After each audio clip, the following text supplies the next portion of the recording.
thirsty, we'll go to Delgado's and get some mezcal.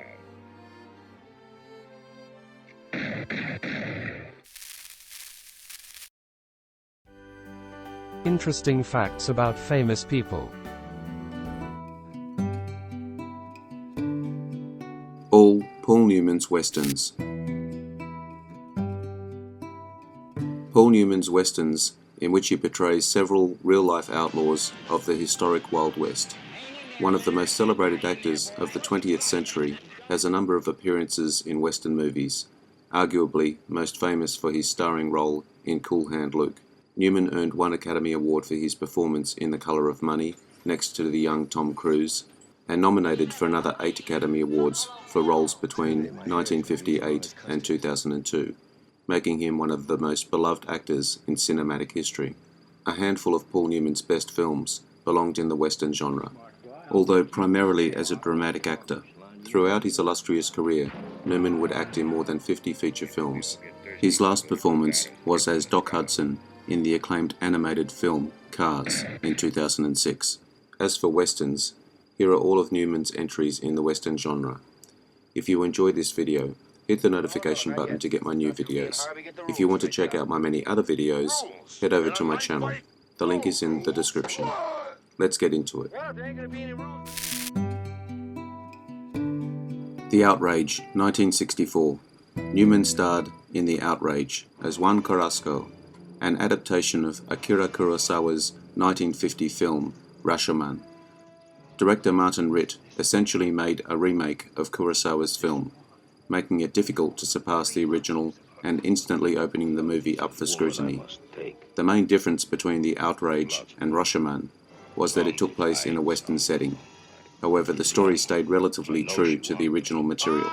Newman is a focus of the movie as the main culprit, Carrasco. His role is dated and culturally insensitive. The Outrage turned out to be a box office misfire, and critics tore it apart for being inferior to Rashomon. Paul Newman was concerned about his accent, so he spent 2 weeks in Mexico with dialect coach Wallen Green. Newman wasn't keen to take the role, but when he heard that his old rival Marlon Brando had turned it down, he accepted the part. Pocket Money, 1972. Newman stars as Jim Kane, a cowboy in Arizona with honest sensibilities, but lacking sharpness and wit. Financially unstable and desperate for work, Kane goes to Mexico, getting involved with shady businessmen, setting him on a hopeless journey with another lowlife, Leonard, Lee Marvin, in search of cattle. More or less a hangout film that follows the simple nature of its protagonists, which doesn't necessarily make an entertaining story. There are moments of humour and ease within the film, making it unusually meandering, lacking a well-constructed plot. One of Paul Newman's demands was that he got to spend an hour each morning on location in a sauna. That's why his character in the film uses the shower steam to create a sauna early in the story. Based on a novel called Jim Kane, that was the working title of the film. The title was changed to take the emphasis off the one character and to stress the partnership of Paul Newman and Lee Marvin.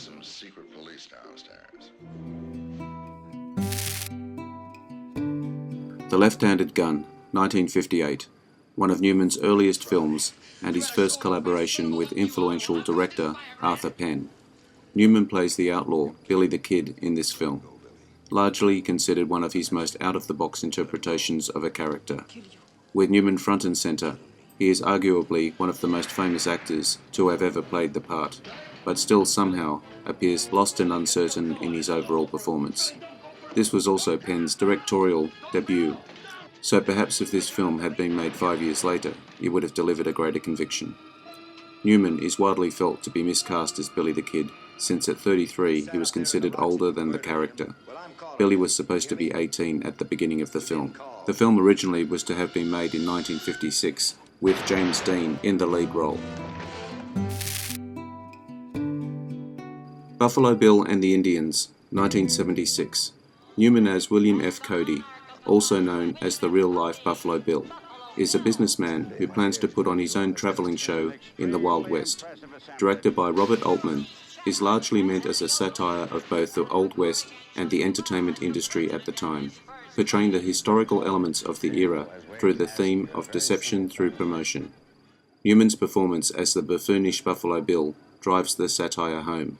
However, the film seems to repeat the same message over and over again, making it an idiosyncratic but not repeatable watch.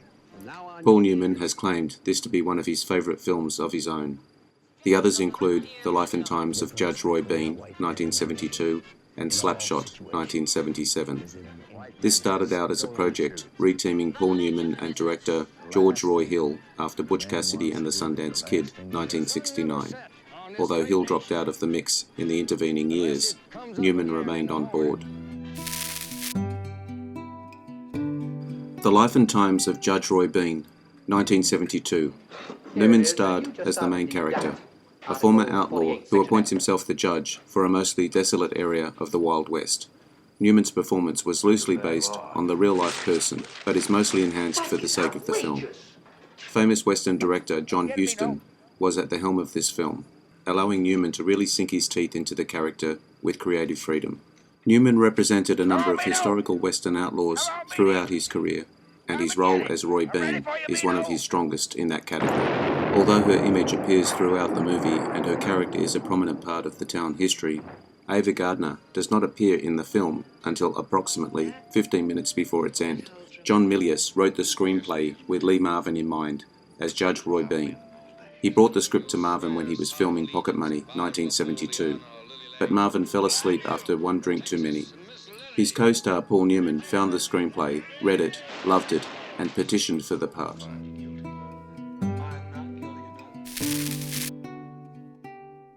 HUD, 1963. Another Ritt and Newman combination.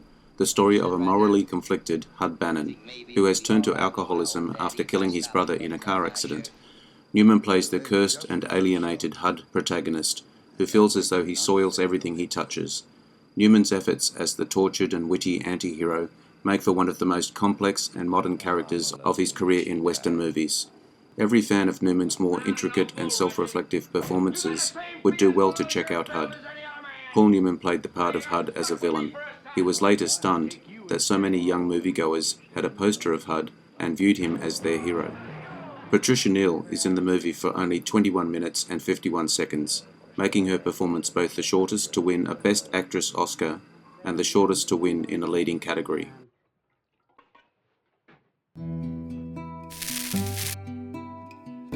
Hombre, 1967.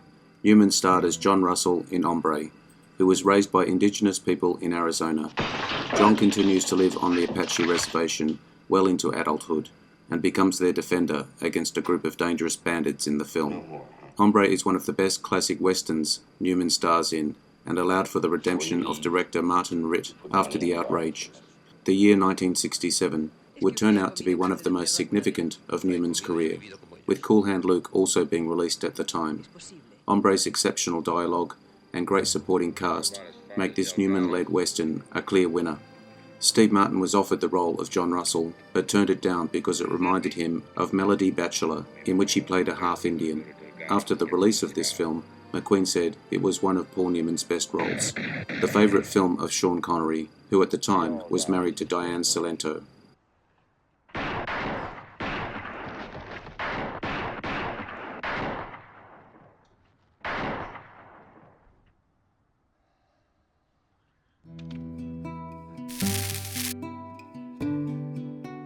Butch Cassidy and the Sundance Kid, 1969.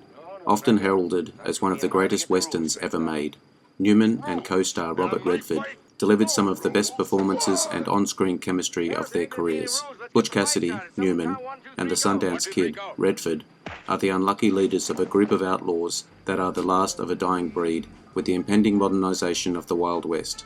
The Wyoming robbers encounter a series of misadventures through a hilarious and action-packed script full of witty dialogue.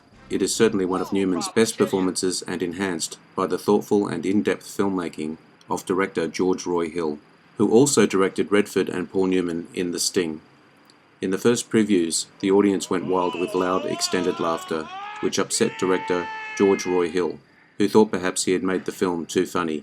"They laughed at my tragedy," he said, and reworked it to take out some of the bigger laughs.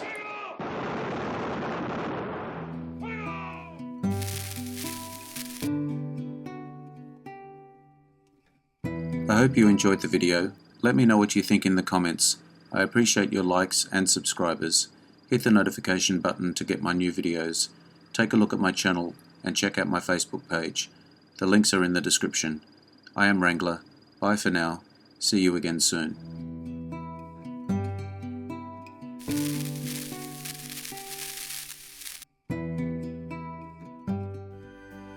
Interesting facts about famous people.